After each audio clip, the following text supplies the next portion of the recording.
Welcome, future homeopaths. Now, if you're a BHMS student, you already know that Materia Medica can feel like this giant mountain of information. So in the next few minutes, we're going to give you a map and a compass to help you navigate the foundational concepts. Let's get started. Okay, so here's our game plan. We're going to start with the absolute basics, decoding what Materia Medica even is. Then we'll get into how remedies are tested or proved. After that, we'll dive into two massive remedies you just have to know: aconite and arsenicum. And finally, we'll wrap it all up with a quick peek at the biochemic system, just to see how it all fits together. All right, first things first, let's decode Materia Medica. To really get a grip on any remedy, we've got to be speaking the same language. So let's nail down these key definitions. So at its core, you can think of Materia Medica as the ultimate encyclopedia of anything that can be used as a medicine.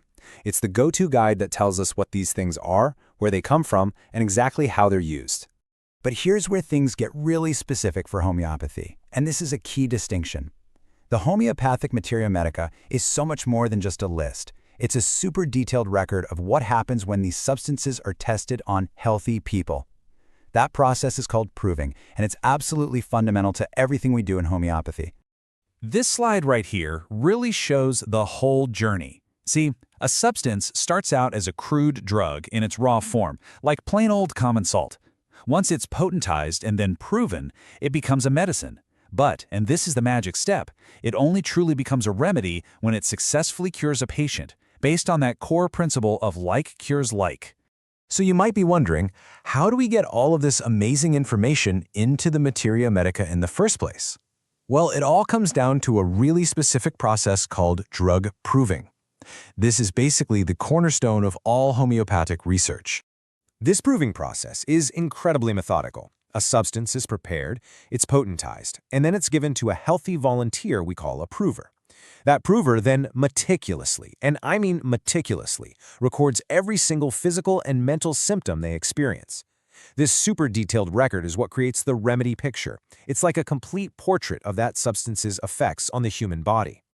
Okay, let's see how this all works in the real world with our first case study, Aconitum napellus. This is a huge remedy, so you're definitely going to want to know this one inside and out. This beautiful but potent plant is monkshood, and it's what gives us aconite. It's a real go-to remedy for conditions that just seem to appear out of thin air, with a ton of intensity.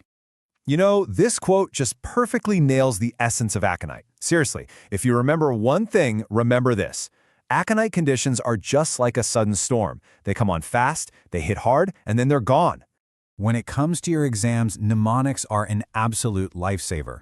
Gram Update is a fantastic way to burn the key symptoms of aconite into your brain.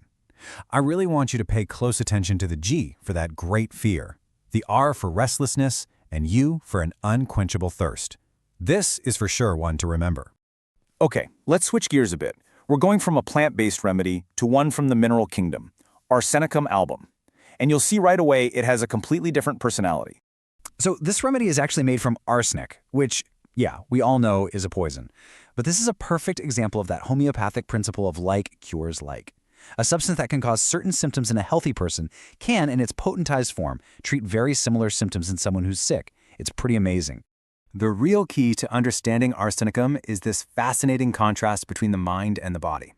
The mind is just racing, it's restless, it's anxious, but the body is completely exhausted, totally drained. These folks are often very neat and tidy, and just like with aconite, they can have this really intense fear of death. And here we go, another mnemonic to help you lock in the key features of arsenicum. Now, while the whole thing is on the slide, let's just focus on a few key letters, okay? A stands for acrid, burning discharges. R is for that mental restlessness we just talked about. B is for burning pains that, interestingly, are better with heat. And D is for their really characteristic thirst. They want to drink, but only in these small, frequent sips. All right, to wrap things up, let's take a quick look at a related field you're definitely going to come across in your studies, the biochemic system of medicine. So this system was developed by Dr. Schussler, and it actually has a different approach.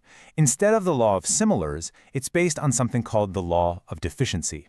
The core idea here is that diseases are caused by a lack of one of 12 essential minerals in the body. So the thinking goes, if you just replace that missing mineral, you can restore health. This table gives you a really clear side-by-side comparison. You've got homeopathy from Hahnemann using the law of similars, with remedies from all the natural kingdoms, which are tested on healthy people. Then, in contrast, you have biochemistry from Schussler, which uses the law of deficiency, is based on just 12 mineral salts, and its uses are determined from clinical practice. See the difference? And there you have it, a super fast tour of Materia Medica. We've covered the what, the how, and the who of some major remedies, and now you've got a really solid foundation to build everything else on. So as you continue your studies, here's a final thought to leave you with. Materia Medica isn't just about memorizing thousands of symptoms. It's really about understanding people. The real art, the real challenge, is in matching the remedy to the individual. If you keep that in mind, you'll be well on your way to becoming a truly great homeopath. Good luck.